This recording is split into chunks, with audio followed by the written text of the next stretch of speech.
Ate, good afternoon po. Hello po, good afternoon. Kung natatandaan niyo po, kailan lang, baka 1 week pa lang po ang nakakaraan. Opo. Bali may isinama lang po siya, yung kapatid niya, yung sister-in-law niya at sa kanyang bayaw. So sa madaling sabi po, si ate, yung dati na, wag kang magagalit ate ulit ha, yung parang unang punta niya dito ay mukha siyang parang mangkukulam. Diba? Totoo naman yun, te. Kasi sa ano nga po yung pinagamot niyo po nung unang punta mo dito, nung nakaraang last week lang? Palipad-hangin sa kiti-kiti. Kiti-kiti.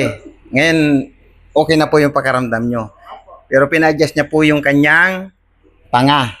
Yung jaw mouth lock. Okay na po ate. Yan. May limit na po yan ate ha ng pagbuka ha. 15 days lang naman. Ito naman si ate. Ano po kasi yung pinagamot niyo ate? Yung balakang. Yan. Ito po yung kapatid niya. Sister-in-law. Ngayon, sa madaling sabi, ano yung sabi mo kanina na narinig ko nung paglabas mo po dito sa gate? Pantay na yung paa. Pantay na yung paa. Pantay na yung lakad. Ayos na po sa pakiramdam nyo. Ay, salamat. At nabigyan ka agad ng kasagutan po ang inyong mga karamdamang sakit. Ito naman pong kanyang boyfriend, si kuya, ay yung isang paa niya ay may takong. Yung isa ay pantay. Kaya ang lakad po niya, paano po yung lakad niya kuya? Paggewang-gewang. Ngayon sa madaling sabi, nung may adjust po kanina, dahil wala naman po kayong sakit sa spiritual, physical po talaga yan, maayos na po. Pero yung matagal nyo na pong nararamdaman yung lakad nyo na gano'n? Matagal na kasi sciatic nerve. Sciatica nerves. Tapos ano pong sinasabi ng mga katrabaho mo po? Yung nakakakita sa'yo? Lalo na pag naglalakad na ako, siga na ako maglakad. Yan. Siga naman yung pagpapag. Hindi nila alam. Talagang masakit yun. Yun. Ayan, papadoktor pa ano? Opera ng doktor. Tapos ang sabi nyo pa po kanina ay dapat ay operahan.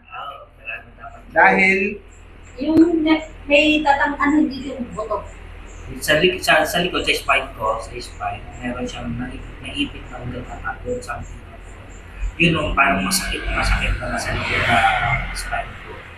So yun, ang findings ng doktor na, kailangan operahan.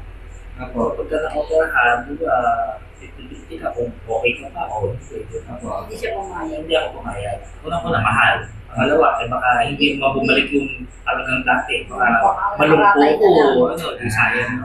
pero ngayon po nung napunta po kayo ngayon dito dahil sinama po kayo ng inyong hipag kasi ate na may sakit na kiti-kiti. Ngayon ay okay na. Ano na po yung pinagkaiba? So, okay na ngayon. Napantay na yung lahat. Ayos na. Nakita naman nila kung nagkaroon na. Yes, maraming salamat po. Yay! Yes. Yan po, nagpatuto po si Kuya at ang kanyang hipag at ang kanyang girlfriend. Yan. Ang tawag po kasi namin sa girlfriend at boyfriend ay mag-asawa, boyfriend, girlfriend. Yan. Salamat po ng marami. Ingat po kayo sa pag-uwi. Taga-saan po kasi kayo? Yes. Thank you so much. Bye-bye. Bye! Bye-bye. Yan. Masasaya na po sila. Yan. Thank you so much. Bye-bye.